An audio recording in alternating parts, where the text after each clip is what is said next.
ကဗျာဆရာငါညီငါတို့ကဘာမှာဘလောက်ကြာကြာရှင်တန်ဦးမှာလဲတချို့ဆက်ဆက်မှုတွေကဘာနဲ့မှခွဲခြားလို့မရဘူးဘာနဲ့မှခွဲထားလို့မရဘူး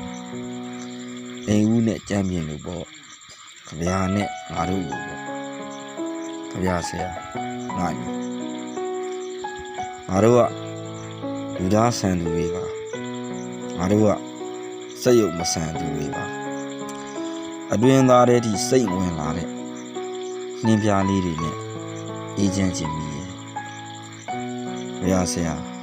ငါညီနင်းထားရတဲ့မြေပေါ်ကမိလောင်မြက်တွေကိုမြင်လာသူတို့ရဲ့တရင်စကားမှာတင်းထားရတဲ့လောကရန်တွေနဲ့တစ်ခါငါနောက်ပြန်လှည့်ကြည့်မိတယ်ရှေ့ကိုမျောကြည့်မိတယ်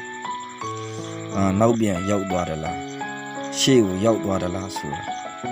မခွဲကြတဲ့တော့အရာရာချစ်ချင်းမြတ်တာပါပဲကွာ